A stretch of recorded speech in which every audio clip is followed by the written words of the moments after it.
Haleluya, saudara. Pagi ini kita akan belajar firman Tuhan.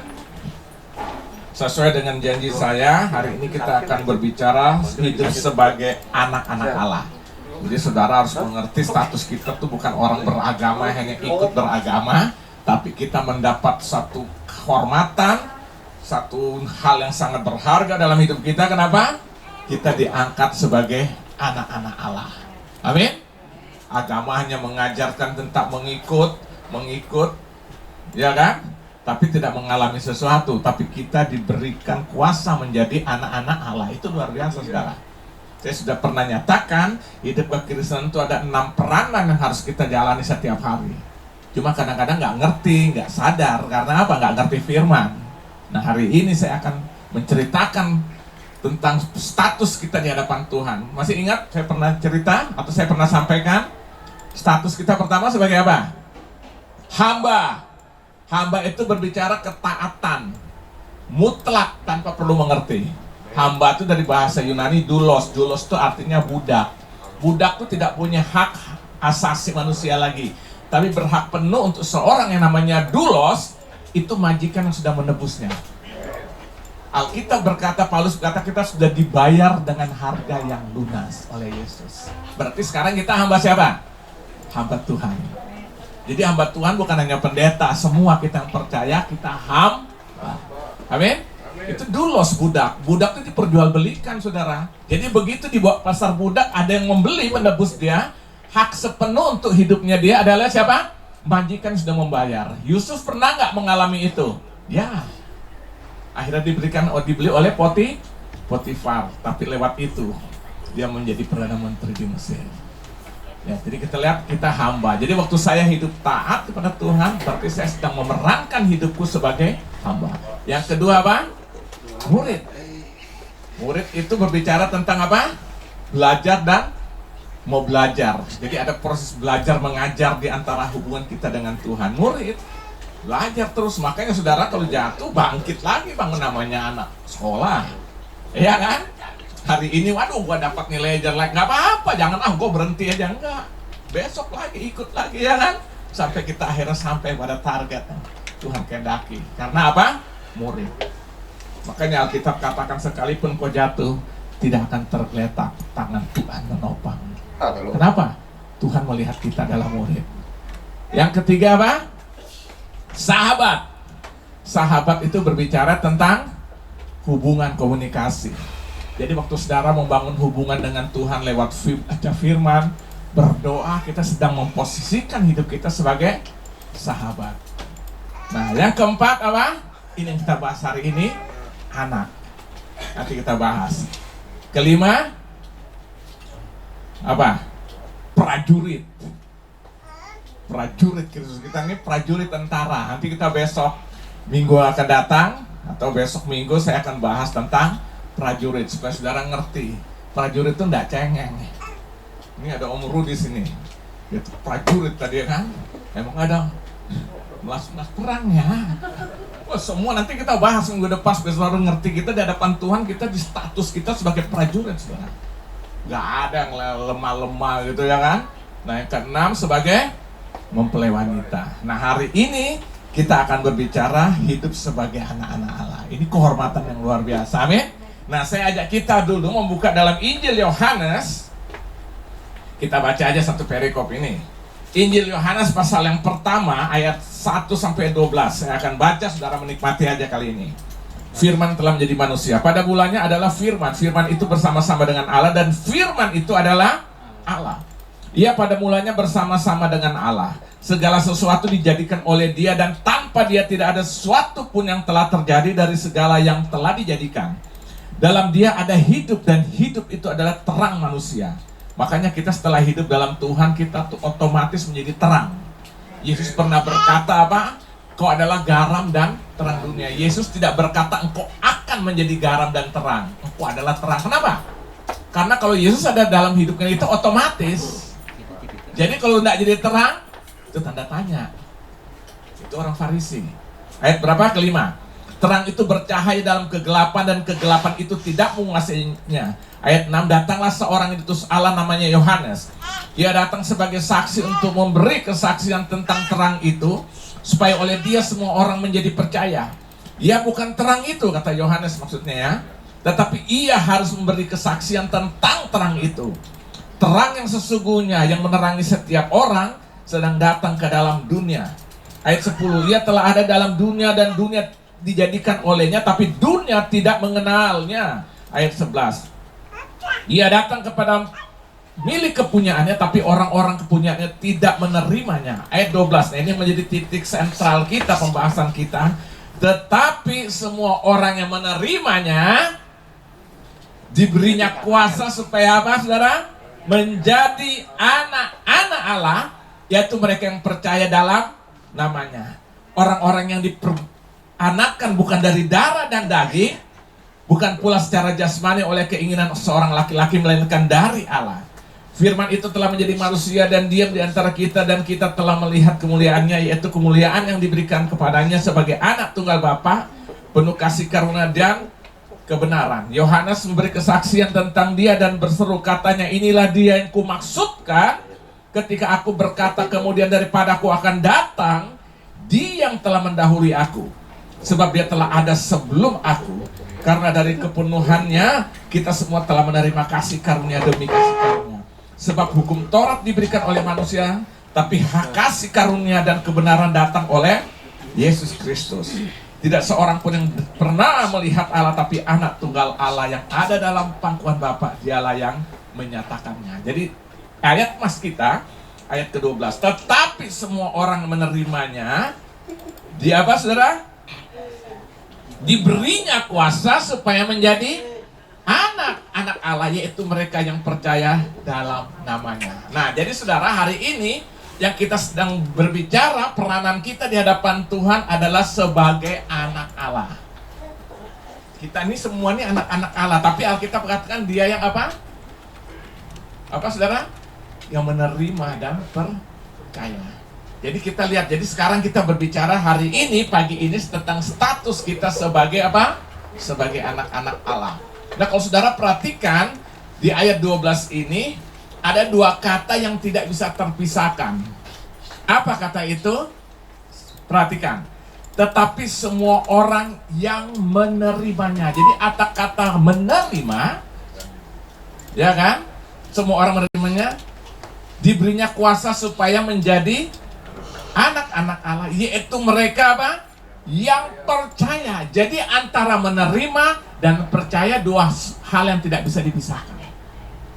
Ini Yohanes berbicara, Tuhan Yesus berbicara. Jadi ada dua hal yang kita lihat di sini. Untuk menjadi anak Allah itu dimulai dengan menerima. Setelah menerima mulai dengan percaya. Apa itu menerima? Menerima dalam bahasa asli itu mempunyai satu pengertian begini, saudara ya. Menerima itu artinya satu tindakan tertentu dari iman yang berbentuk masa lampau. Itu dari bahasa Yunani disebut kata elabon, itu saudara. Jadi yang namanya menerima itu satu tindakan iman yang terjadi sesaat dan setelah itu berlalu. Saya beri contoh begini, saudara. Waktu saya bertobat misalnya hari ini nanti ya, jam ini sekarang jam berapa? 9:30 lewat 10 lah gitu ya kan. Saya datang pada Tuhan karena saya rasa ada percayanya. Saya datang, saya bilang, Tuhan ampuni saya orang berdosa, dan saya sekarang menerima Engkau sebagai Tuhan dan Juru Selamat. Jam 10 kemudian itu masih berlaku atau sudah berlalu? Sudah berlalu. Jadi menerima itu satu tindakan iman yang terjadi satu saat tertentu dan setelah itu berlalu, saudara. Nah, selanjutnya apa? Kita hidup dengan percaya kepada pribadi yang nama Yesus yang sudah kita terima. Amin.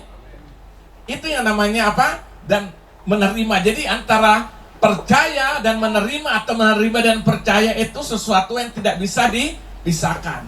Nah, percaya itu di dalam bahasa Yunani dipakai kata pisteiosin atau dari kata pisteo. Itu merupakan bentuk partisip masa kini yang menunjukkan tindakan berkesinambungan dan perlunya ketekunan dalam hal percaya. Jadi saudara gini loh, setelah saya terima Yesus, lalu saya harus hidup percaya kepada Yesus yang saya sudah terima.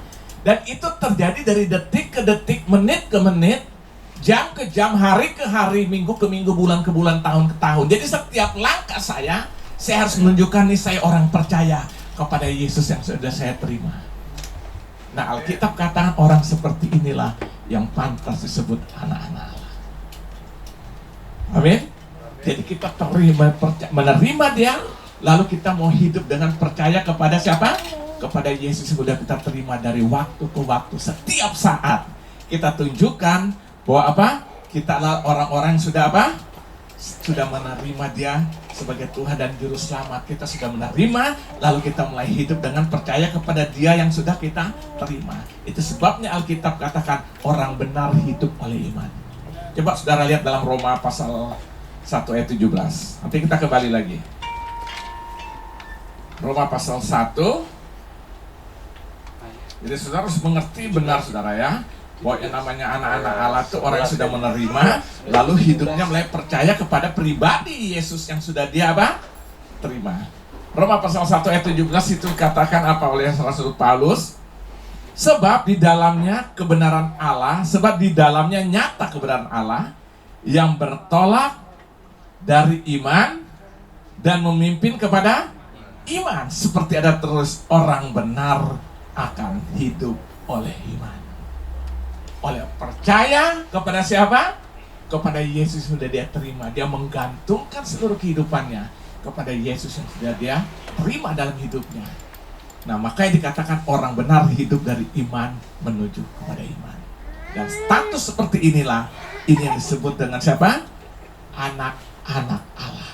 Yesus pernah berkata, masih adakah kujumpai iman di dunia ini waktu aku datang kedua kali.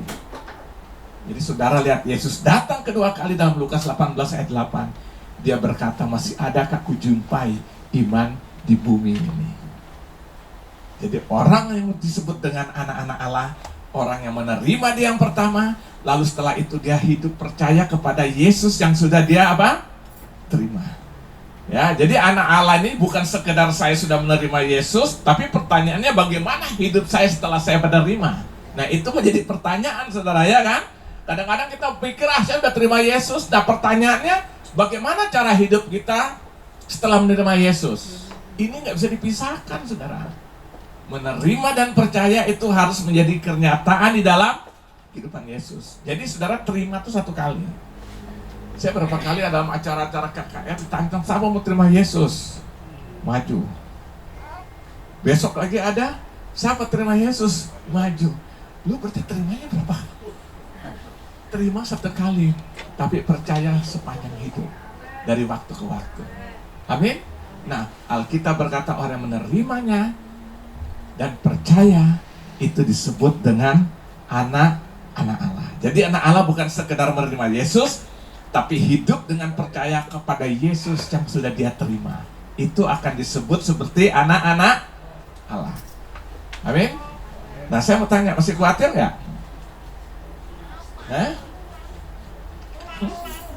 Katanya anak Allah.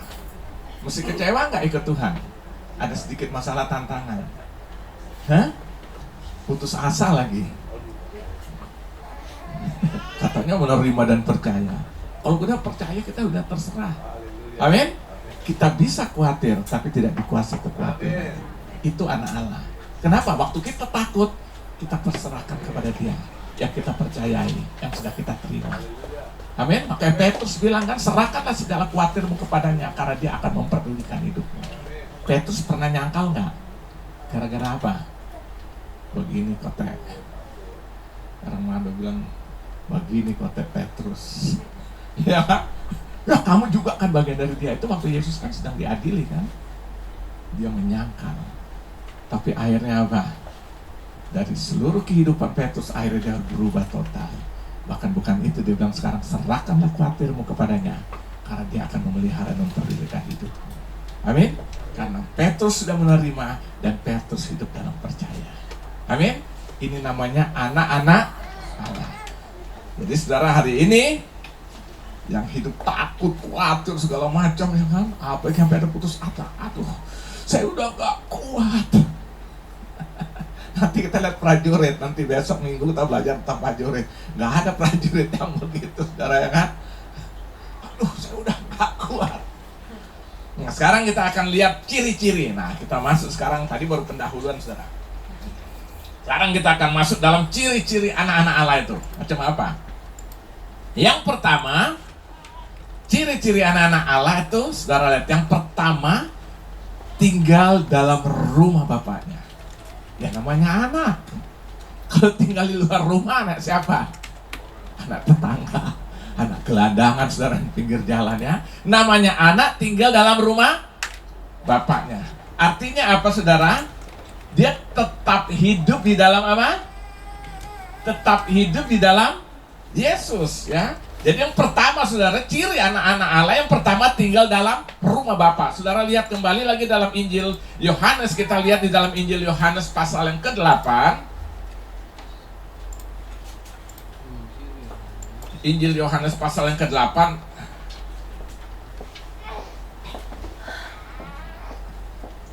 Injil Yohanes pasal ke-8 ayat yang ke-35. Jadi ciri yang pertama, seorang anak akan tinggal dalam rumah bapaknya. Sudah? Roma 8 ayat 35. Dan hamba tidak tetap tinggal dalam rumah, tetapi anak tetap tinggal dalam rumah. Jadi ciri yang pertama, seorang anak tinggal apa? Di dalam rumah bapaknya. Amin. Apa artinya tinggal dalam rumah bapak itu apa sih? Pengertian tinggal dalam rumah bapak itu pertama tuh berbicara tentang tetap hidup di dalam Yesus dan tetap hidup melibatkan Yesus. Itu yang dimaksud dengan tinggal dalam rumah bapak. Itu sebabnya Yesus pernah berkata dalam Yohanes 15, ini saudara catat aja ayat 1 sampai 8. Yesus bilang apa? Dia gambarkan dirinya itu seperti pokok anggur. Lalu dia berkata orang yang percaya itu jadi sebagai anak-anak itu seperti apa? Ranting dan cabang-cabang yang melekat pada pokok anggur itu. Nah, saya mau tanya saudara, waktu itu terpisah bisa hidup nggak? Nggak bisa, pasti mati dan kering.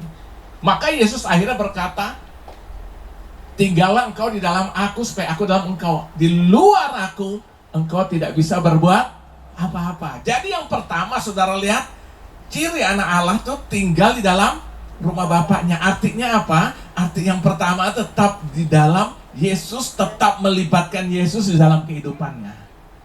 Jadi saudara bisa lihat keseharian hidupan kita. Kalau kita sudah mulai pakai akal-akalan, otak-otakannya kita sendiri berjalan dengan cara kita, saya berani jamin itu bukan anak-anak Allah. Suka nggak suka, terserah. Sebab anak Allah tinggal dalam rumah Bapa. Artinya apa? Artinya apa? Dia tetap melibatkan Bapaknya dalam setiap kehidupannya. Amin. Yesus bilang, di luar aku kamu tidak bisa berbuat apa-apa, tapi bersama aku kau cakap melakukan segala perkara. Ini ciri yang pertama, saudara. Jadi tinggal dalam rumah Bapa, pengertiannya artinya tetap di dalam Yesus, tetap melibatkan Yesus dalam seluruh aspek kehidupannya. Makanya saya mau katakan hari ini, saudara, saudara perlu libatkan Tuhan dalam keputusan sekecil apapun. Amin. Makanya saudara, yang namanya tinggal dalam rumah, artinya kita melibatkan seluruh hidup kita, seluruh aktivitas kita ke dalam tangan Bapa kita. Dia akan terlibat dan dia menyelesaikannya. Amin. Nah, pengertian yang kedua daripada tinggal dalam rumah Bapa itu tetap hidup dalam aturan atau permainan daripada apa? Aturan-aturan tetapkan oleh kerajaan Allah di mana kita tinggal. Saya mau tanya sekarang, kita ini sudah hidup dalam kerajaan Allah belum? Sudah belum? Sudah. Tapi nanti bentuk nyatanya nanti pemerintahan waktu itu sudah. Tapi sekarang suasana sudah kita nikmati. Amin. Nah, namanya kerajaan itu, saudara, punya aturan main, saudara. Amin. Kerajaan Allah tuh punya aturan main, saudara. Coba saudara lihat, namanya kerajaan-kerajaan itu ada namanya apa? Apa namanya tuh aturannya tuh apa? Protokolernya tuh kan?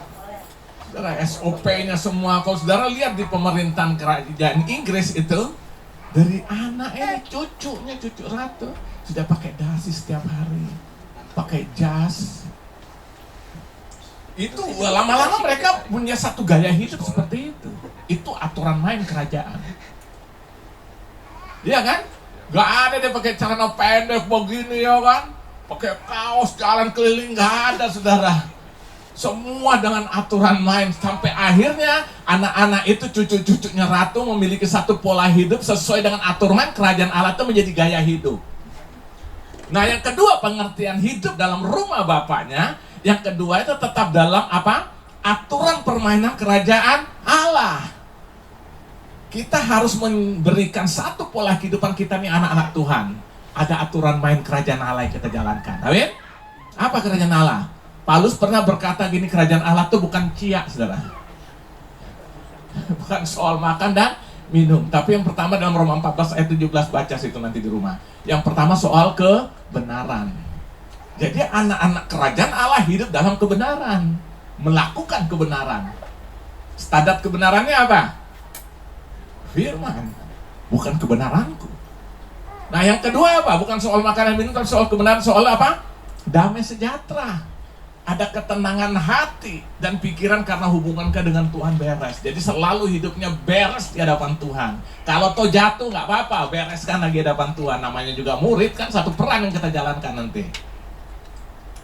Selain itu, benaran, damai sejahtera dan sukacita oleh Roh Kudus. Ada sukacita dalam hati kita.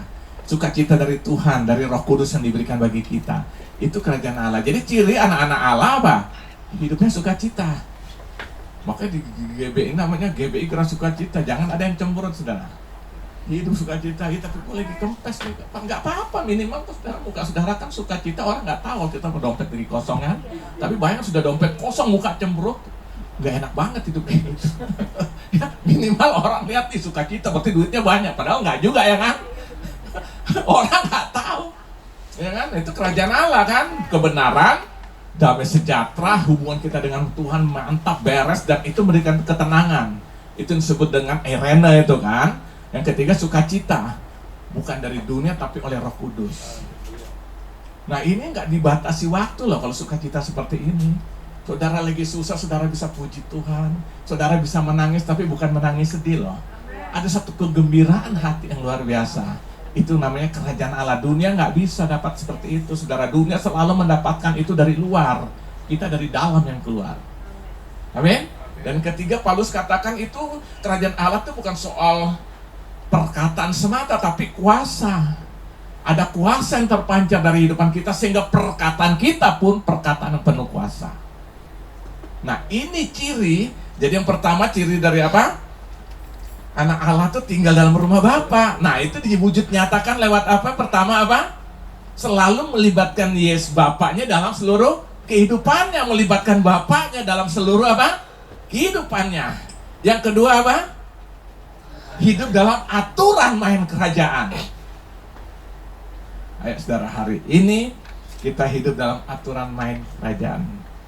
Orang lain bilang, balas yang jahat dengan yang jahat.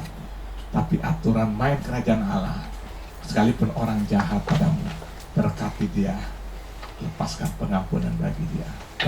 Berbanding terbalik gak? Amin? Siap? Jadi nggak ada dendam-dendam, benci-benci lagi ya dong. Berarti kita keluar dari aturan main kerajaan. Itu harus jadi gaya hidup, saudara. Amin. Nah, sekarang yang kedua, ciri yang kedua. Nah, yang kedua. Jadi yang pertama cirinya tinggal dalam rumah Bapa. Nah, itu diwujud nyatakan ada dua hal gitu ya. Tetap hidup dalam Yesus atau melibatkan Yesus, kan dia sebagai Bapa kita.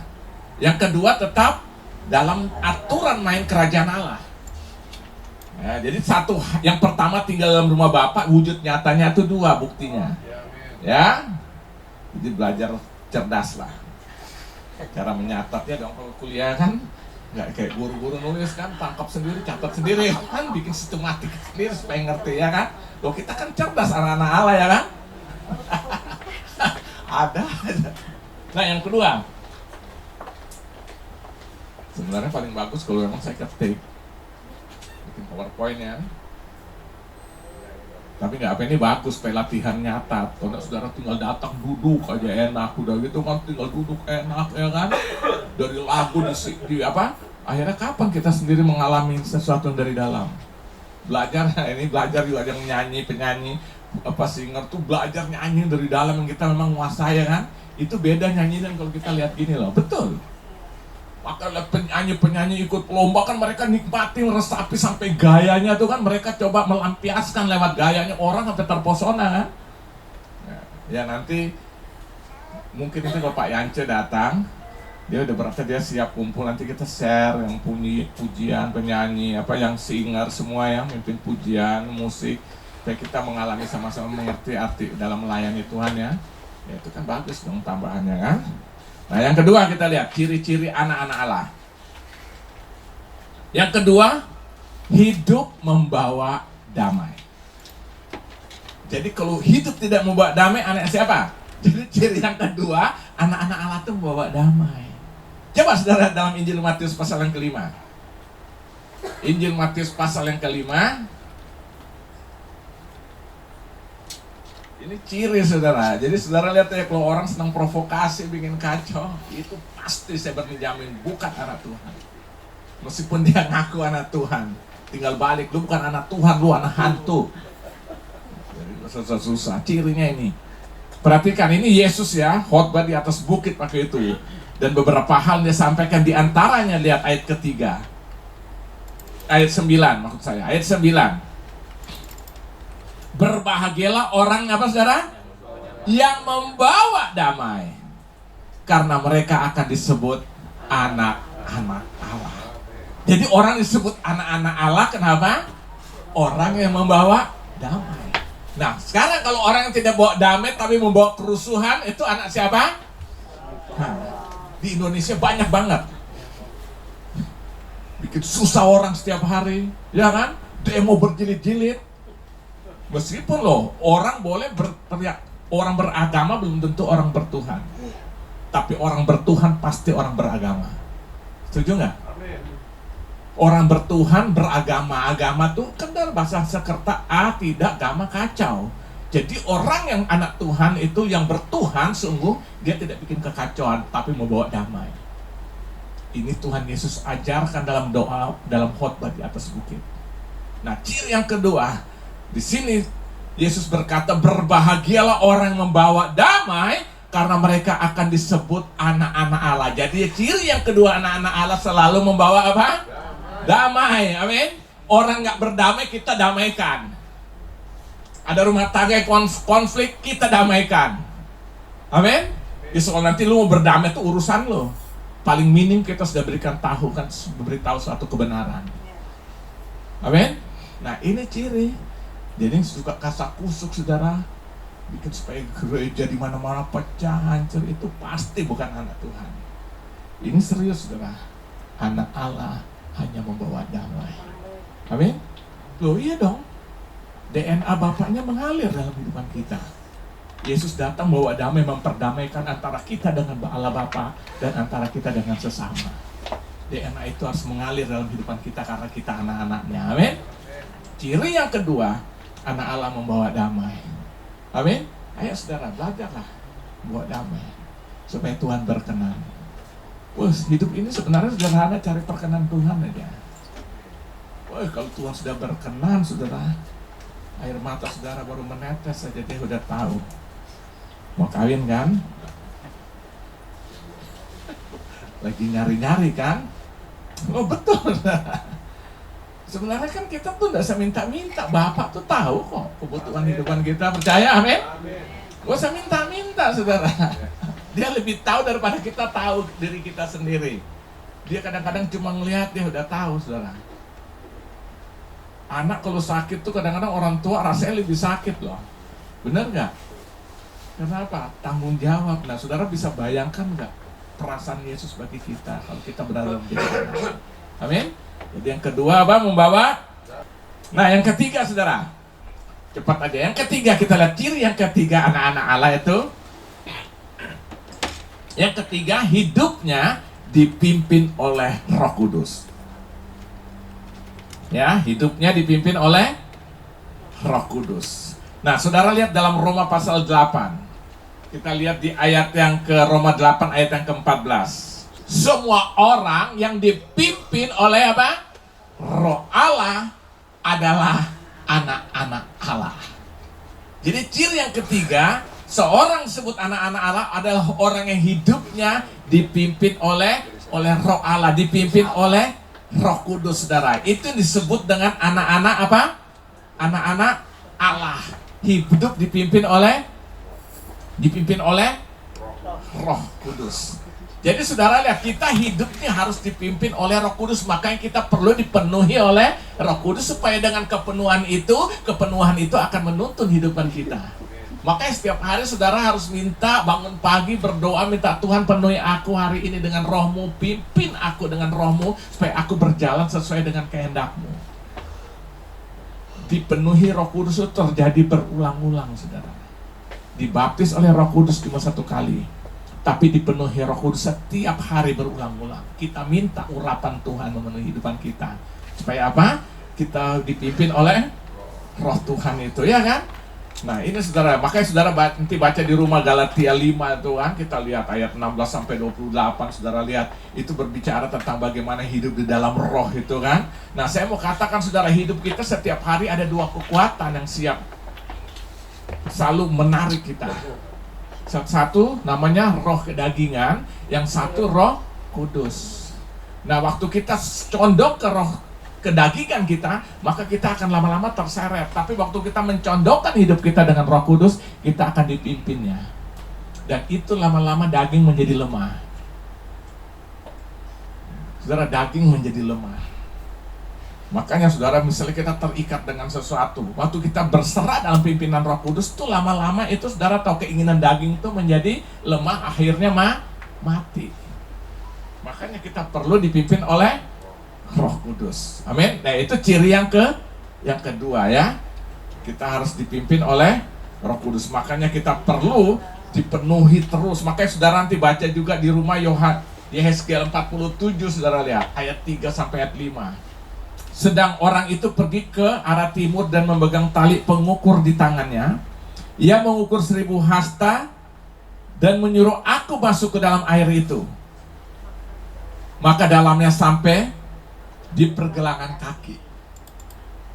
Ia mengukur 1000 hasta lagi dan menyuruh aku masuk sekali lagi ke dalam air itu. Sekarang sudah sampai di lutut.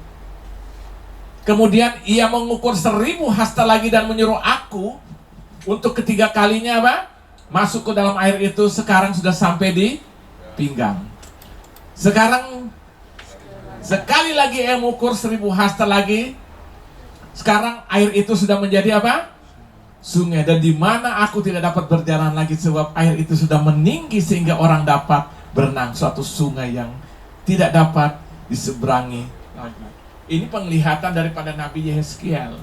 Satu saat dia dapat penglihatan di mana Tuhan melihat ada seseorang memegang tali pengukur itu. Lalu apa? Pertama orang itu mengukur 1000 hasta, lalu berkata kepada Yehezkiel, Yehezkiel, kamu masuk ke sungai itu. Dan Alkitab berkata masih di mata kaki. Setelah itu dia lihat lagi ukuran kedua. Orang itu megang ukuran itu, mengukur kedua kali 1000 hasta. Kedua kali dia bilang, Yehezkiel kau masuk lebih lagi. Itu sudah sampai di lutut. Ketiga kali dia ukur lagi terus. Dan akhirnya ketiga kali 1000 hasta ketiga, sudah sampai di pinggang. Setelah itu dia ukur yang keempat kali 1000 hasta keempat. Dia suruh Yehezkiel, matanya sudah tenggelam. Dan dia larut oleh aliran daripada sungai itu. Itu berbicara apa? Orang yang hidup dan dipimpin oleh Roh Kudus, kemanapun dia pergi, dia hanya lihat kehidupan. Jadi Roh Kudus itu saudara kita yang masuk. Kemarin bagus pengajaran daripada siapa itu? Thomas Hayes itu kan.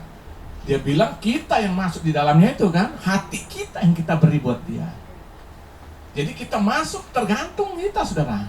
Semakin kita terus masuk dalam pimpinan Roh Kudus, lama-lama kedagingan mati. Yang ada hanya kehidupan yang memimpin kehidupan kita. Nah, ciri anak Allah, hidupnya dipimpin oleh Roh Kudus, bukan kedagingan. Amin. Jadi itu akan nyata dalam mau marah. Haleluya. Ya kan? Lagi bawa mobil serempet, buka kaca, mau maki kan? Haleluya, nggak jadi. Lama-lama daging kita tuh jadi lemah. Amin. Percaya saudara. Maka orang-orang, saudara lihat Rasul Paulus tuh sadis nggak? Itu HRS zaman itu saudara. Loh betul saudara. Saudara sadis banget orang itu. Binasakan orang-orang yang percaya Yesus sampai dia berjalan ke Damsyik, tapi akhirnya 180 derajat dia berbalik. Ya kan? Dia sampai bilang hidupku bukannya aku lagi nih, Kristus yang hidup dalam aku, hidupku hanya untuk dia, mati pun keuntungan. Penulis terbesar Perjanjian Baru sekitar 60-70% adalah Rasul Paulus. Tapi dalam kerendahan hati dia berkata, aku tidak layak dibandingkan dengan rasul-rasul yang lain. Tapi aku ada sebagaimana aku ada hanya karena kasih karunia Allah. Ini Roh Kudus bukan yang memimpin, bukan karena gua. Maka waktu kita melayani Tuhan bisa berbuat sesuatu itu anugerah. Saya bilang melayani Tuhan itu kehormatan, bukan karena kita lebih hebat. Banyak orang lebih hebat, tapi Tuhan pakai kita tuh anugerah. Amin. Nah, Roh Kudus tuh akan membawa kita sampai seperti itu. Itu ciri yang ketiga. Yang keempat, ciri yang keempat, anak-anak Allah itu mengerjakan keselamatan di dalam hidup ini dengan takut dan gentar akan Allah. Jadi yang keempat, namanya anak-anak Allah selalu mengerjakan keselamatan di dalam hidup ini dengan takut dan gentar akan Allah. Ya, jadi saudara lihat di sini, setelah kita terima keselamatan itu bukan berarti kita pasif, justru kita mengerjakan terus keselamatan itu sebagai bukti kita sudah diselamatkan. Coba saudara lihat dalam Filipi pasal 2. Filipi pasal 2, kita coba lihat apa yang dikatakan Rasul Paulus kepada jemaat di Filipi ini. Filipi pasal 2, saudara perhatikan ayat 12 sampai 15. Saya akan bacakan ayat 12 sampai dengan ayat yang ke-15. Hai saudara-saudaraku yang kekasih, kamu senantiasa taat, karena itu tetaplah apa? Kerjakan keselamatanmu dengan takut dan gentar, bukan saja seperti waktu aku masih hadir, tapi terlebih pula sekarang waktu aku tidak hadir, kata Paulus kepada jemaat di Filipi. Karena Allah lah yang mengerjakan dalam kamu baik kemauan maupun pekerjaan menurut kerelaannya. Ayat 14. Lakukanlah segala sesuatu dengan tidak bersungut-sungut dan berbantah-bantahan, supaya kamu tiada beraib dan tiada bernoda, sebagai apa? Anak-anak Allah yang tidak bercela di tengah-tengah angkatan yang bengkok hatinya dan yang sesat ini, sehingga kamu bercahaya di antara mereka seperti bintang-bintang di dunia. Amin. Jadi saudara lihat di sini ya, yang keempat, namanya ciri-ciri anak-anak Allah selalu mengerjakan keselamatan dalam hidupnya dengan takut dan gentar akan Allah. Jadi begini saudara, setelah kita terima keselamatan bukan pasif, tapi terus kita mengerjakan sesuatu sebagai bukti kita sudah diselamatkan. Jadi kita saudara melakukan perbuatan-perbuatan baik apapun bukan untuk selamat, tapi kita melakukan perbuatan baik karena sudah selamat. Amin. Orang lain melakukan kebaikan supaya mudah-mudahan, moga-moga dengan perbuatan baik saya diselamatkan. Nggak bisa, dalam konteks kekristenan tidak mengajar gitu saudara. Saya berbuat baik karena saya sudah diselamatkan di dalam iman saya kepada Yesus. Sekarang saya buktikan kepada dunia, saya sudah diselamatkan, maka saya mengerjakan keselamatan dengan takut dan gentar akan Allah, supaya melalui hidup saya, nama Yesus dipermuliakan. Amin. Agama hanya mengajar perbuatan baik, meskipun nyatanya banyak yang tidak baik dengan beragama. Loh, saya mau tanya, Paulus yang menulis surat ini beragama nggak? Rasul Paulus saudara tahu itu tokoh teologia dari pendidikan sekolah teologi Gamaliel. Itu pertama. Dia bilang, aku orang Farisi teruji. Apa kurangnya aku? Semua. Ya kan? Kurang apa? Beragama iya. Tapi akhirnya waktu dia berjumpa dengan Yesus, dia mengerti konsep kebenaran ini. Nikodemus siapa? Yohanes pasal 3. Bukan hanya ahli Taurat, pemimpin agama. Tapi dia sadar dia butuh Yesus. Makanya malam-malam dia ngumpet-ngumpet. Kenapa ngumpet-ngumpet ketemu Yesus? Karena tokoh agama itu kalau ketahuan malunya mungkin, diceritain orang tokoh agama. Dia berjumpa Yesus bilang, kalau engkau masih Kalau engkau tidak dilahirkan baru, kembali dengan air dan roh, engkau tidak layak. Dia terima Yesus, hidupnya diubahkan. Jadi kita bisa beragama, tapi kita tidak bisa, belum tentu kita bertuhan.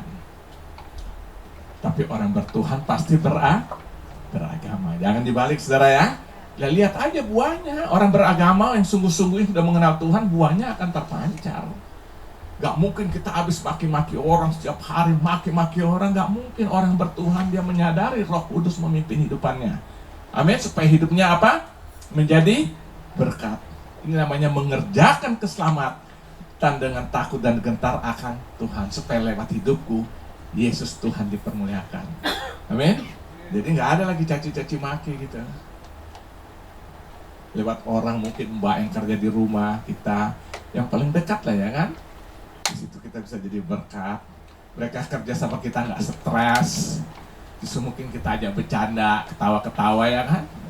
Mbak kerja di rumah tuh setiap hari bercanda melulu.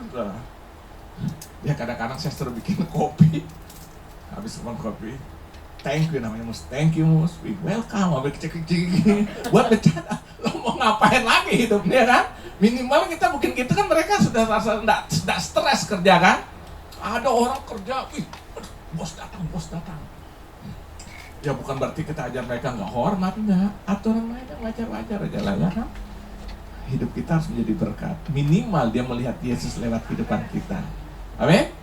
Jadi berkat. Amin. Nah itu saudara lihat, mengerjakan keselamatan dalam hidup nih dengan takut dan gentar akan Allah. Itu ciri-ciri daripada anak-anak Allah.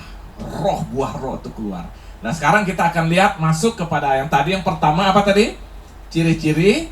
Sekarang janji yang akan dinikmati sebagai anak Allah.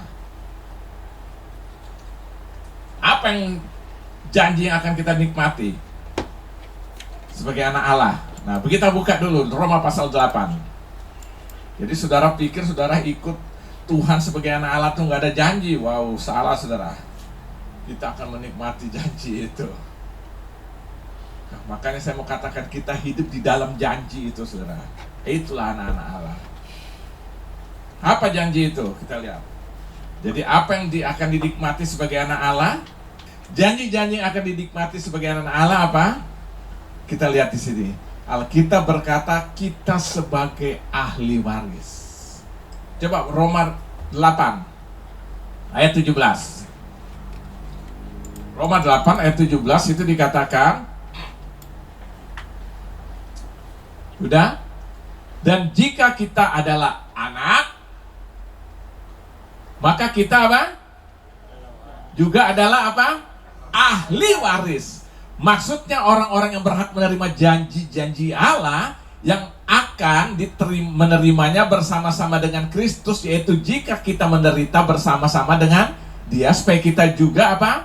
Dipermuliakan bersama-sama dengan Dia. Jadi saudara lihat di sini bahwa sebagai anak-anak Allah kita sedang memiliki janji itu yang akan kita nikmati. Di sini dikatakan sebagai ahli waris. Makanya Alkitab katakan siapa yang ada di dalam Kristus, dia adalah ciptaan baru, yang lama sudah berlalu. Dan ini sekaligus memberikan satu pengertian, dia berhak menerima janji daripada Bapaknya. Makanya Alkitab berkata Allah berjanji kepada Abraham. Betul nggak? Kalau saudara baca dalam kitab Perjanjian Lama, dalam kitab Kejadian, Allah berjanji kepada Abraham dan seluruh keturunannya. Dan Alkitab katakan orang yang ada dalam Kristus, dia berhak menerima janji-janji Allah yang diberikan kepada Abraham, karena dia diperhitungkan sebagai anak-anak Allah di dalam Kristus. Jadi seluruh janji yang Allah janjikan pada Abraham itu sekarang turun bagi kita yang ada dalam Kristus. Jadi kita sebenarnya saudara tahu hidup di dalam janji itu, kita akan menikmati apa? Janji itu. Tapi ada syaratnya saudara. Jadi kita sebagai ahli waris ya. Tapi ada syaratnya di situ. Coba ulangin, saya perhatikan di situ. Sebab ayat berapa tadi? Ayat 17. Dan jika kita adalah anak Allah, maka kita juga adalah ahli waris. Makanya orang tua kekayaannya luar biasa, jatuhnya ke anak juga. Betul nggak? Saudara lihat orang-orang kaya konglomerat itu semua warisan jatuh ke anaknya itu. Nggak ada dia tetangga itu datang, nggak ada, dia siapkan tuh anaknya ya kan. Bahkan lebih konyol, dia tidak nikmati habis-habisan, anaknya nikmati ya kan. Sampai kadang-kadang saudara lihat, anak jenderal aja kadang-kadang lebih jenderal dari bapaknya, ya kan? Karena dia rasa, petantang-petantang saudara. Karena apa? Dia yakin dia tuh ahli waris. Ya, saya ulangi, dan jika kita adalah anak, maka kita juga adalah ahli waris. Maksudnya, orang-orang yang berhak menerima janji-janji Allah, yang akan menerimanya bersama-sama dengan Kristus. Jadi kita yang sudah dalam Kristus, kita adalah ahli waris yang sudah menerima janji Allah itu. Tapi ada syarat, yaitu jika kita menderita bersama-sama dengan dia, supaya kita juga dipermuliakan bersama-sama dengan dia. Satu persyaratannya, supaya janji itu kita terima sebagai anak Allah, siap menderita. Ini yang paling tidak suka didengar. Makanya gereja-gereja yang paling senang orang datang, kalau berbicara tentang diberkati, berbicara tentang mujizat, itu tidak salah, itu benar. Alkitab juga berjanji dong, anak Allah kan juga bagian dapat berkat Allah, amin. Ada mujizat dalamnya juga dia. Tapi ini seringkali diabaikan. Nggak mau apa? Menderita. Nah, persyaratannya ini harus suka juga menderita. Maka Yesus bilang, kalau kamu ikut aku, sangkal diri, pikul salib. Artinya ada penderitaan, tantangan yang kita harus hadapi juga sebagai anak Allah. Nah, penderitaan itu bukan berarti kita ditangkap, kita dicambuk, kita dimasukin penjara. Bukan selalu begitu, saudara. Tapi karena nama Yesus, kadang-kadang orang nggak suka dengan kita. Itulah bagian daripada apa? Penderitaan dalam Yesus sebagai anak-anak Allah. Tapi Yesus tetap dipermuliakan. Amin. Jadi ada syaratnya, saudara, ya. Janji itu kita akan nikmati, tapi sebagai ahli waris. Tapi ada syaratnya juga. Sangkal diri, pikul salib. Amin. Nah, sekarang kita akan lihat apa saja warisan yang akan diterima. Nah, ini, saudara, ya. Jadi syaratnya menderita sebagai anak-anak Allah, ya, supaya kita menikmati janji. Nah, soalnya banyak orang Kristen nggak mau, saudara, alergi gitu loh. Lihat tantangan, lihat masalah, hanya maunya apa? Berkat aja, mujizat aja. Padahal mujizat pun terjadi karena apa? Ada masalah. Bener nggak? Apapun masalah itu, baru kita bisa melihat janji Tuhan itu digenapi. Nah, kita nggak mau masalahnya, mau apa? Nehi semerekete, kata orang Batak. Oh, bukan ya. Nah, sekarang kita akan lihat apa saja warisan yang akan terima. Yang pertama, warisan kita terima adalah kehidupan di surga yang kekal. Kekekalan di surga yang pertama akan kita terima. Bukan dalam kitab Wahyu. Jadi, saudara, hidup kita sungguh-sungguh sebagai anak Allah itu ada kaitannya untuk kekekalan. Makanya sungguh-sungguhlah dalam Tuhan. Wahyu pasal yang kedua. Saya baca ayat 7, ayat 11, ayat 17, ayat 26 dulu, ya. Udah, Wahyu pasal 2. Wahyu pasal 2 ayat 7. Siapa bertelinga, hendaklah yang mendengarkan apa yang dikatakan Roh kepada jemaat-jemaat. Barang siapa menang, dia akan kuberi makan dari pohon kehidupan yang ada di taman Firdaus Allah. Ya. Barang siapa menang, dia akan apa? Nah, dari pohon kehidupan yang ada di Taman Firdaus Allah. Itu janji-janji kita dalam kekekalan. Ayat 11 itu dikatakan, siapa bertelinga hendaklah yang mendengar apa yang dikatakan Roh kepada jemaat-jemaat. Ini di jemaat Smyrna. Barang siapa menang, ia tidak akan menderita apa-apa oleh kematian yang kedua. Berarti kita tidak akan mengalami yang namanya kematian kedua. Orang Kristen itu mati satu kali, hidup dua kali. Orang yang tidak percaya Yesus, hidup sekali, mati dua kali. Mati nanti di dunia, nanti mati pada masa kekekalan. Dan itu janji semua. Ayat 17. Siapa bertelinga hendaklah yang mendengar apa yang dikatakan Roh kepada jemaat-jemaat. Barang siapa menang, kepadanya akan kuberikan dari mana yang tersembunyi. Mana tuh janji, saudara tahu waktu bangsa Israel keluar, itu kan, dia menerima mana itu kan, tapi ada mana yang tersembunyi. Dan aku akan mengaruniakan padanya batu putih. Itu berbicara kemuliaan, ya. Satu prasasti, saudara, yang akan kita terima, yang di atasnya tertulis nama baru kita, yang tidak diketahui oleh siapapun selain oleh yang menerimanya. Kita ada satu prasasti yang tertulis tentang nama baru kita nanti pada masa kekekalan. Luar biasa nggak? Amin. Ayat 26. Dan barang siapa menang dan melakukan pekerjaanku, sampai kesudahannya, kepadanya akan kukaruniakan kuasa atas bangsa-bangsa. Kita memberikan kuasa itu ya. Nah, sekarang kita lihat di pasal yang ketiganya, ayat yang kelima. Selalu apa? Barang siapa menang, ia akan dikenakan pakaian putih yang demikian. Ini pakaian putih itu berbicara tentang kehidupan yang kemuliaan itu ya, kekudusan, kemuliaan tuh. Aku tidak akan menghapus namanya dari kitab kehidupan, melainkan aku akan mengaku namanya di hadapan Bapakku dan di hadapan para malaikatnya. Amin. Ya, kita diakui oleh Bapa, oleh Tuhan, oleh Yesus di hadapan Bapa, ya kan? Terus ayat yang ke-12 dan ayat 21. Barang siapa menang, ia akan kujadikan soko guru di dalam bait suci Allah. Tahu nggak saudara soko guru itu apa?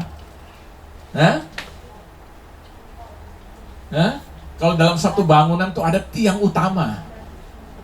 Tiang utama biasanya ada di tengah-tengah kayak bangunan kayak joglo apa. Ada kadang-kadang tiang di tengah tuh ada satu tiang utama, itu disebut apa?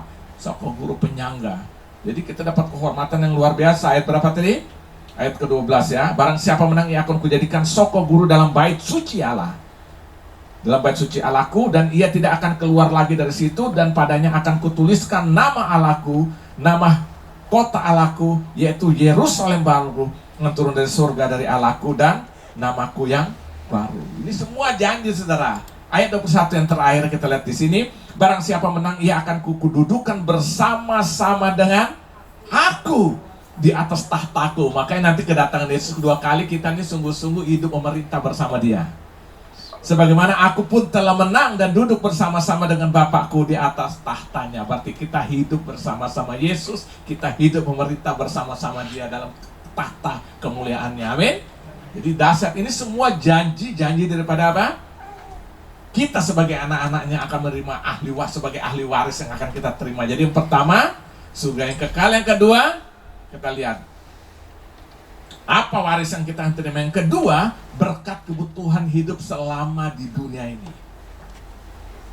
Jadi saya mau katakan, saudara jangan pikir saudara hidup di dunia ini lalu Tuhan membiarkan kau dan dia lepaskan kau terserah kau bisa hidup atau enggak. Ada jaminan Tuhan, dia akan memelihara hidup kita. Coba saudara lihat dalam Injil Matius pasal 7. Kita kembali dalam Injil Matius pasal 7. Saudara perlu mengerti saudara. Sudah, Matius pasal 7 ayat 7 sampai dengan ayat 11. Mintalah maka akan diberikan kepadamu, carilah maka kamu akan mendapatkan, ketoklah maka pintu akan apa? Ya. Karena setiap orang meminta menerima, dan setiap orang mencari mendapat, dan setiap orang mengetok baginya pintu akan dibukakan. Adakah seorang daripadamu yang memberi batu kepada anaknya jika ia minta roti? Ada nggak di sini? Nggak ada. Jadi kita yang jahat aja bisa gitu. Atau memberi ular jika ia meminta ikan? Ada dong. Ya bapak-bapak yang jahat itu tidak bertanggung jawab ya kan? Ayat 11. Jadi jika kamu yang jahat tahu memberi pemberian yang baik kepada anak-anakmu, apalagi Bapa yang di surga, ia akan berikan yang baik kepada mereka yang meminta kepadanya. Jadi saudara, saya mau katakan yang kedua, berkat kebutuhan hidup Tuhan jamin. Makanya dalam Injil Matius saudara baca wanti-wanti, ini saya pakai bahasa gampang ini. Tuhan Yesus, jangan takut, jangan khawatir. Lihat burung di udara yang tidak menabur, yang aku pelihara. Lihat bunga bakung di padang yang tidak memintal dan menghiasi diri. Aku membuat begitu indah, apalagi kamu. Ini berbicara tentang apa? Janji pemeliharaan Tuhan bagi kita. Dan saya percaya kalau kayak gini udah nggak ada yang namanya main nilap-nilap uang. Kita kerja di kantor, kita jadi pegawai negeri, korupsi, nggak ada itu cerita itu. Karena apa? Kita tahu hidup kita dijamin oleh Tuhan. Tapi lakukan bagian kita, jangan tidur-tiduran. Katanya kan jangan khawatir, buat tidur aja. Apalagi ingat Mazmur 127 ya kan? Tuhan memberkati orang yang dikasihnya pada waktu tidur. Oh berarti gua makin banyak tidur, makin banyak berkat. Bukan. Saya selalu bilang antara kita dengan Tuhan ada kerjasama. Maka kita sebut rekan sekerja Allah. Bagian yang kita harus kita kerjakan, kita kerjakan. Tapi bagian Tuhan itu Tuhan yang memberkati. Amin. Mazmur Dalam Amsal 10 ayat 22, berkat Tuhanlah menjadikan kaya, jari lelah tidak menambahinya. Amin. Saudara, jadi kita harus apa? Kerjakan bagian kita. Bapak mengerjakan bagian dia untuk siap memberkati. Amin. Maka saudara ada sempat sekolah, sekolahlah sungguh-sungguh baik-baik, ya kan? Apa aja yang bisa kita lakukan, ya kan? Kerja yang jujur, kerja yang rajin, nanti berkati Tuhan yang siapkan. Amin. Jadi bukan hanya tidur-tiduran, saudara, ya kan? Saudara lihat ya, makanya Matius 7 baca di rumah, itu jaminan Tuhan bagi kita. Sebab dulu ada ibu sudah agak stres, dia nggak kerja, pisah dengan suami, lalu yang nggak kerja gitu, tapi dia pegang janji ini, dia bilang, kan Tuhan janji kan, jangan khawatir dia akan memelihara. Tapi dia nggak ngapa-ngapain, ya mana mungkin, saya bilang. Waktu kita usahakan apa yang kita kerjakan, di tangan Tuhan diberkati, itu menjadi berhasil. Amin. Jadi lakukan aja bagian kita, Tuhan yang bagian Tuhan yang memberkati. Hukum ekonomi Tuhan dengan hukum ekonomi dunia itu berbeda. Saya teringat ayat ini. Buka Amsal 11, saudara. Ini juga sekalian pengajaran bagi kita, saudara. Supaya kita belajar menabur juga untuk Tuhan. Perhatikan ayat 24. Amsal 11. Tuhan memberkati kita, tentu Tuhan ingin juga kita tunjukkan bahwa kita orang-orang yang diberkati. Perhatikan Mazmur 11 ayat 24. Amsal 11 ayat 24. Ada yang menyebar harta tetapi bertambah kaya. Ada yang menghemat secara luar biasa namun selalu kekurangan. Aneh nggak? Hukum dunia hemat pangkal kaya, tapi Yesus bilang yang menabur harta selalu bertambah kaya.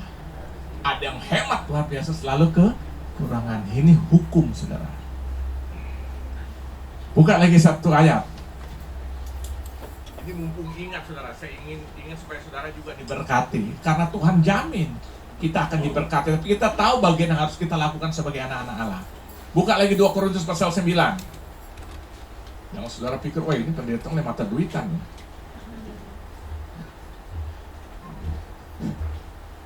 Ayat 6-8. Perhatikan. Tadi jelas ya, Amsal yang menabur, yang mendebar harta tambah kaya, yang menghemat luar biasa selalu kekurangan. Karena ekonomi Tuhan dengan ekonomi dunia berbeda. Menghemat-hemat luar biasa supaya kaya, tapi Alkitab tidak berkata gitu. Nah, sekarang perhatikan 2 Korintus 9 ayat 6-8.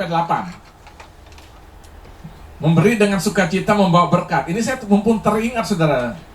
Sebab ada bagian-bagian kadang-kadang Tuhan ingin memberkati, tapi karena kita tidak siap menjadi berkat, itu persoalannya. Padahal dia sudah jamin dia memberkati, tapi kok enggak ya, saya enggak alami itu. Kadang-kadang jangan-jangan ini. Camkanlah ini, orang menabur sedikit akan menuai sedikit juga. Dan orang yang menabur banyak akan menuai banyak juga. Setuju nggak?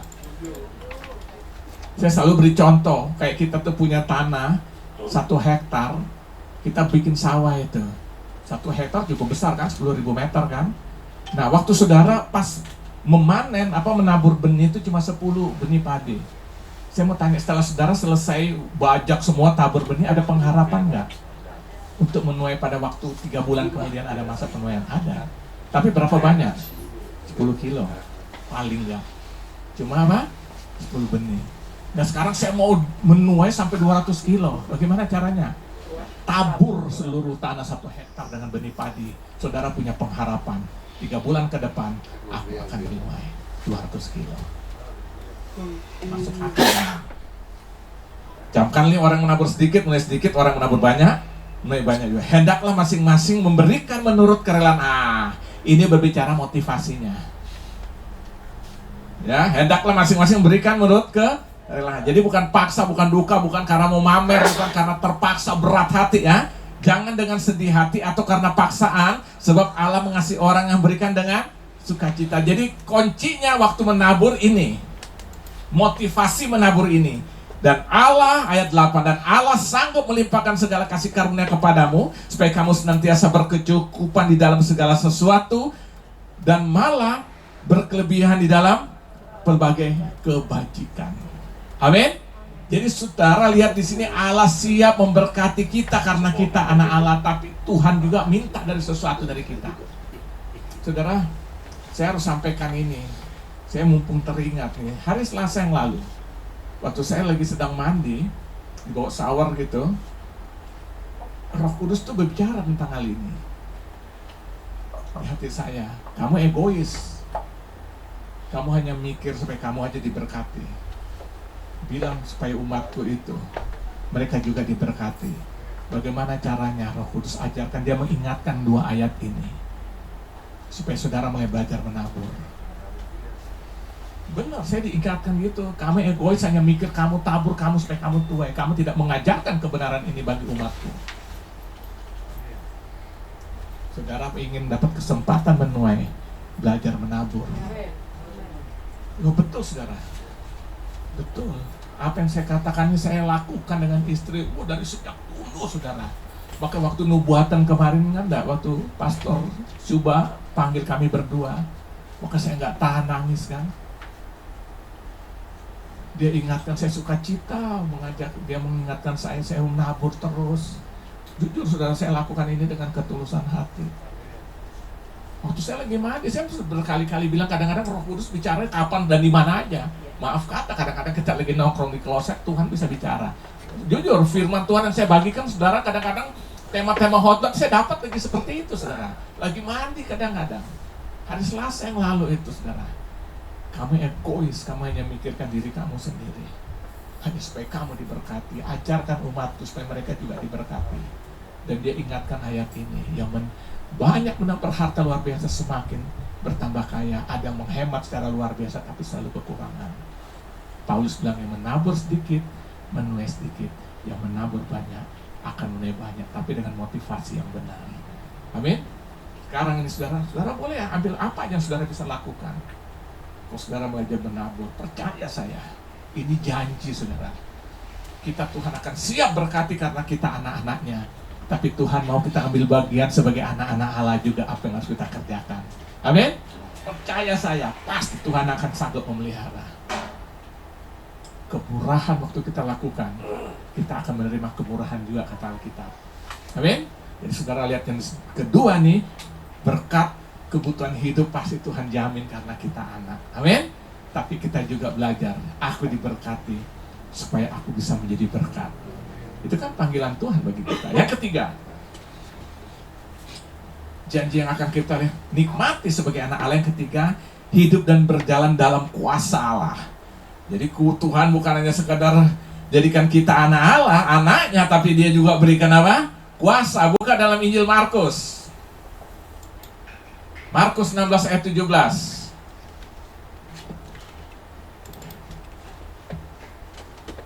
Buka Injil mertuaku.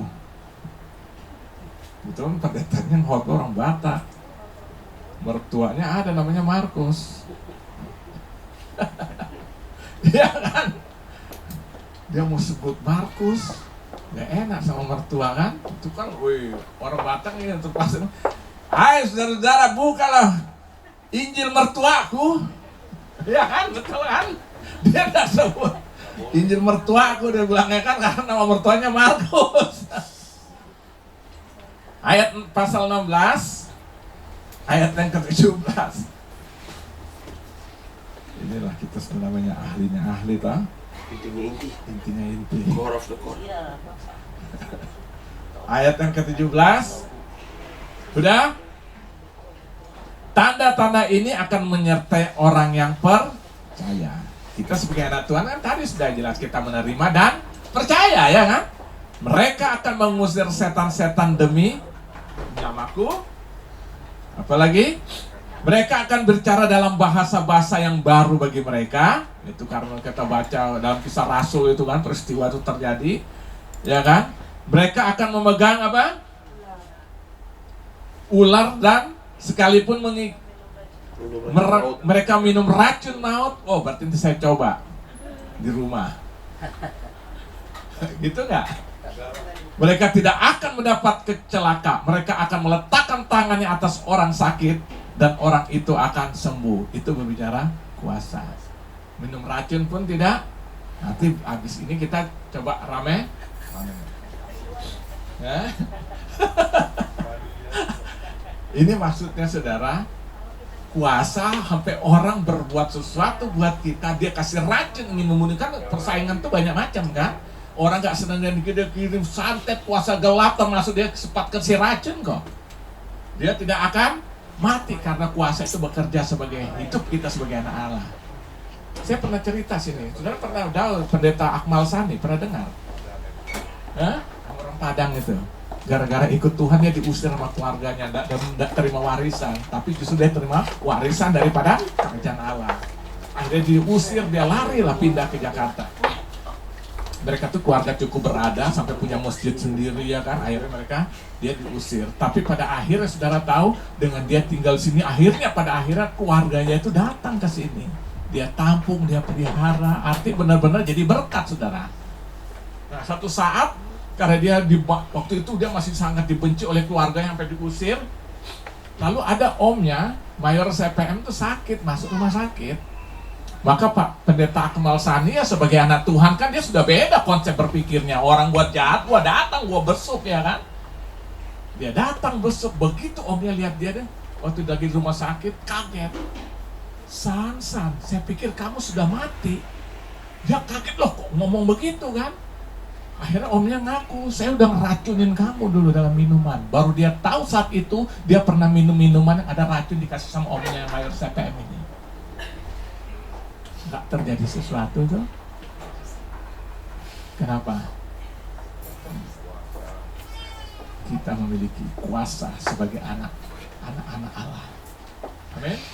Nanti pulang rame-rame kita dibagikan bagi-bagi ya. Nah, itu namanya mencobai Tuhan, ya kan?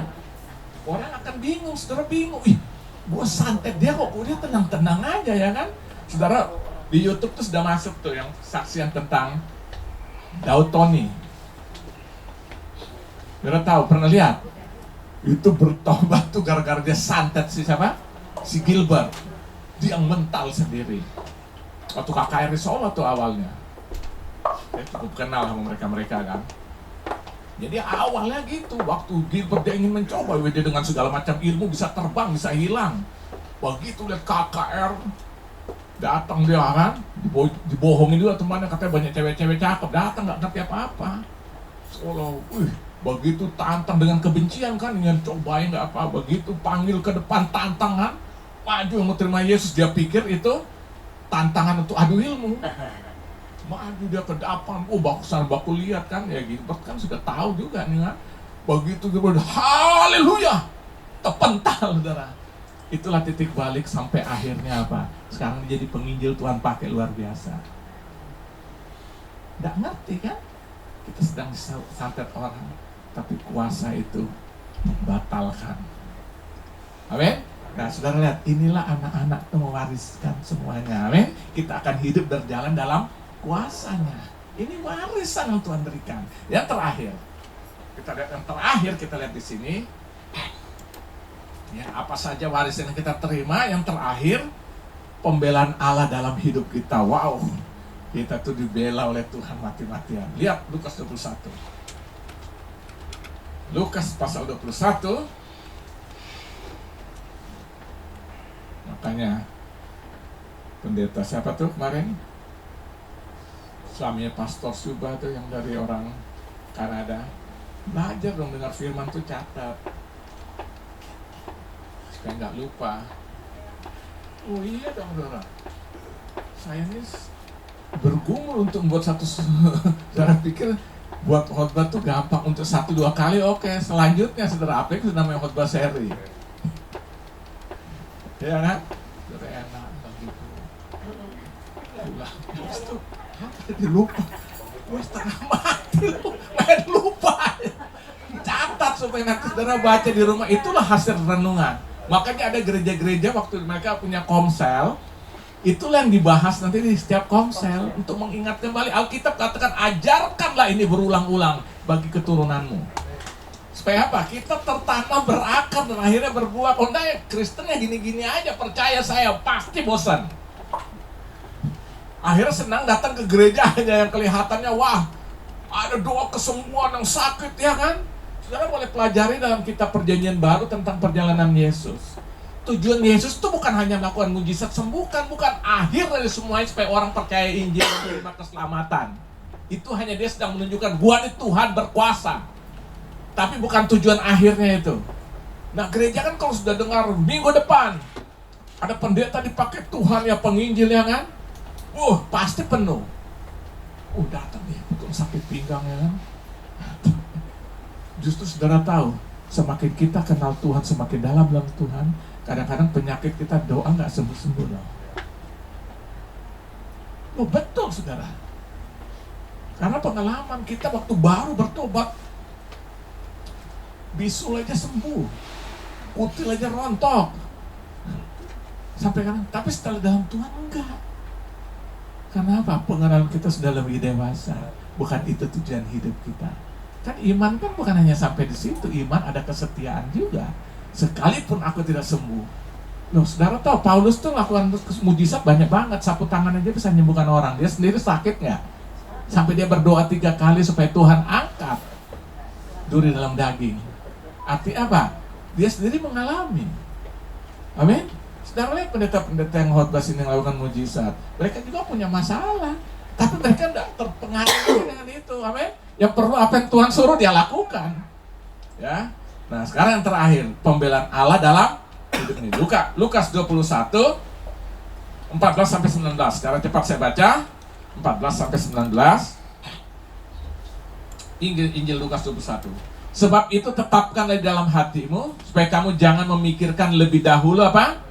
Pembelaanmu. Sebab aku sendiri akan memberikan kepadamu kata-kata hikmat sehingga kamu tidak dapat ditentang atau dibantah lawan-lawanmu, dan kamu akan diserahkan juga oleh orang tuamu, saudara-saudaramu, kaum keluargamu dan sahabat-sahabatmu, dan beberapa orang di antara kamu akan dibunuh. Dan kamu akan diberi apa? Semua orang kamu akan dibenci semua orang karena namaku. Tetapi tidak sehelai pun dari rambut kepalamu yang hilang. Kalau kamu tetap bertahan, kamu akan memperoleh hidupmu. Tidak sehelai pun rambutmu hilang. Ini berbicara tentang apa? Tuhan itu membela anak-anaknya. Kita beri contoh. Anak kita aja, orang muslim kita bisa bela. Biar kata bapaknya kurus kerempeng kan, paling gak ketunjuk jagoan. Siapa yang nunggu kamu, ya kan? Seperti Cinta Papua itu kan bolok. Gara-gara guru-gurunya apa? Marahin anak-anaknya kan, samperin ke rumah gurunya.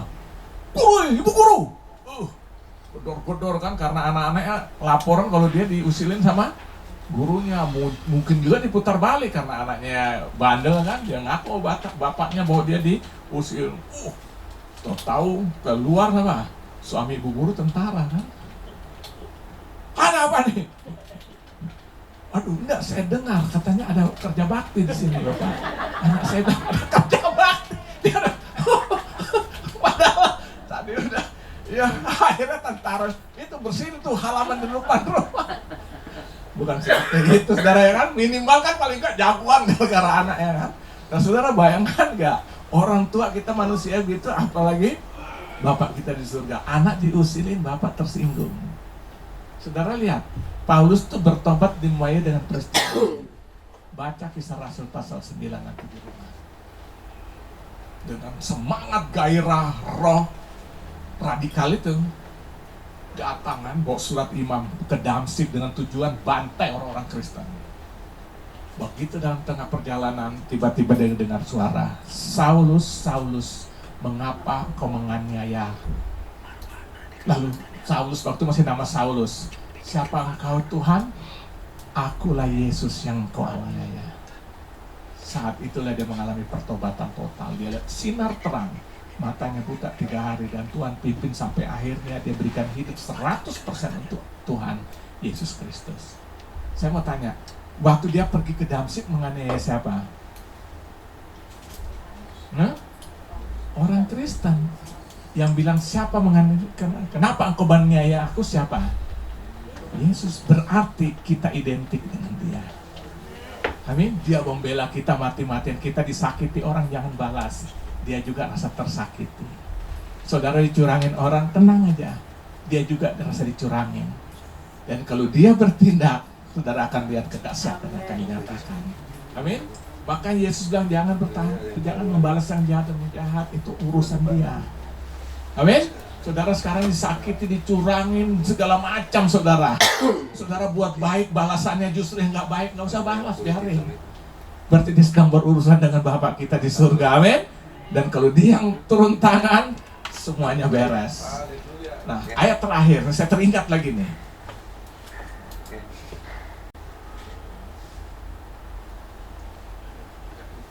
Dalam kitab Mazmur berkata, kalau Tuhan berkenan pada seseorang, makanya musuhnya pun diperdamaikan dengannya. Kalau kita sudah berkenan, Tuhan bela kita sebagai anak-anak karena berkenan. Saudara tahu, musuh-musuh orang yang tidak senang dengan kita pun apa? Tuhan bisa memperdamaikannya. Amin. Nah, itu sebabnya hari ini saudara lihat ada menerima yang namanya apa? Warisan. Yang pertama surga yang kekal, kehidupan kekal. Yang kedua berkat kebutuhan hidup yang akan kita terima. Tapi saudara belajar juga menabur, karena itu kuncinya saudara. Saudara tidak bisa menuai kalau saudara tidak menabur. Dia sudah berjanji dia akan memberkati, tapi apa yang dia memberkati? Tidak ada yang kita lakukan. Lakukan taburan itu. Di situ saudara akan kesempatan menuai.